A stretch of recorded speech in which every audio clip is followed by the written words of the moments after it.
FORA.tv. The world is thinking. This is one of my favorites because I grew up Catholic. I like to say I'm a recovering Catholic, although I don't know what that means, And so I've always had, I always say Catholics, we're just like Jewish people, just different holidays, same guilt, different holidays. So I have a lot of simpatico.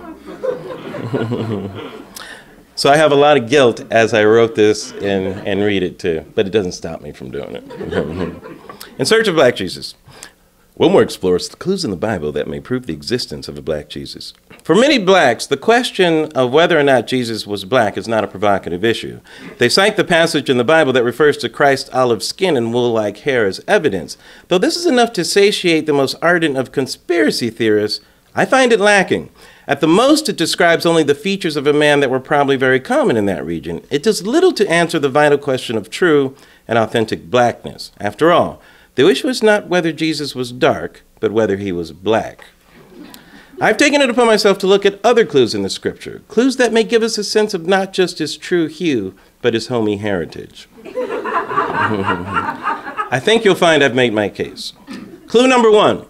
From the moment of the Immaculate Conception, the question of who the baby daddy was already an issue. I'm not saying this makes Jesus black, but without DNA testing in his time and no existence of a Maury Povich show, this open question brotherfies him in my book. Clue number 2. He was born in a manger because his parents weren't allowed to stay in any inn. Weren't allowed because they were... You can finish it. Clue number 3. His cousin had the first hip-hop name, John the Baptist. This is a good 2,000 years before Cedric the Entertainer. Clue number 4. He walked on water. There's only one reason he would choose to walk on water. Brothers can't swim. Clue number 5. He spoke in pre-Ebonics. Blessed be the poor. Blessed be the meek, etc., etc. These are even called the Beatitudes. Now, that's a double bonus. It takes the black familiar use of be and couples it with attitude. And this doesn't even take into account all the begats. Clue number 6. He had a large posse. Even by today's standards, a 12-man posse is pretty big. In fact, some suggest the word posse is derived from apostle. I'm just pointing out the clues. You guys can connect the dots yourselves. Clue number 7. He turned water into wine. On the surface, this may not seem black, but the original text suggests he actually turned water into wine cooler. It's true. Obviously, a brother moved. Now, to further prove the point, blessed is he who wants to get this party started was deleted from the Gospel of John at the Second Council of Constantinople in 553 AD. I do my research, folks. Clue number 8. He fed 5,000 with 2 loaves and 5 fish. There is only one way to do this. Make gumbo. I've seen brothers who started with less feed more than 5,000. I'm going to jump around a little bit. We'll go to clue 10. He drank out of a chalice. Once again, he did this a good 2,000 years before Snoop Dogg made it cool. Clue number 11. He didn't have a job. Okay?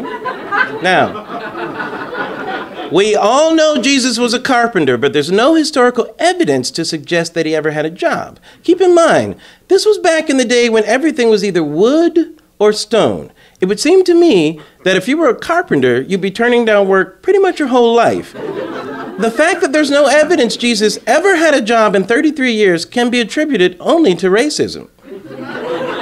No one wanted to hire a brother carpenter. Clue number 12.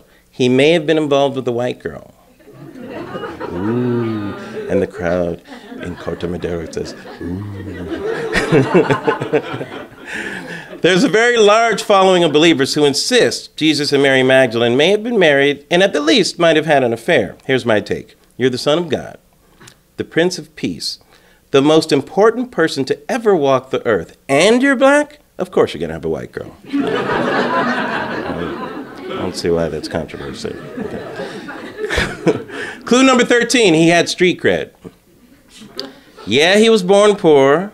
Yeah, he didn't have a job. Yeah, he may have had a white girlfriend. But Jesus never really took off till one of his posse betrayed him and had him killed. Instant street cred. And connected to that, clue number 14, like Tupac, he became more famous after he died. And also, Tupac was a rapper. Okay. And also, just helping everybody out. Helping, yeah, exactly. And also, like Tupac, years after his death, fresh material is still being unearthed. Clue number 15, he didn't get a fair trial. Enough said. Let me skip ahead. Okay, let's go to the last one. Clue number 19. No one knows where he is. He said he'd be back. But no one's seen him for 2,000 years. If this isn't like a brother, then I don't know what. These clues are just the beginning. There's a lot more evidence to prove the existence of a black Jesus, but I will leave it up to you to find it. In your quest, I will only remind you to keep an open mind and to keep it real. So.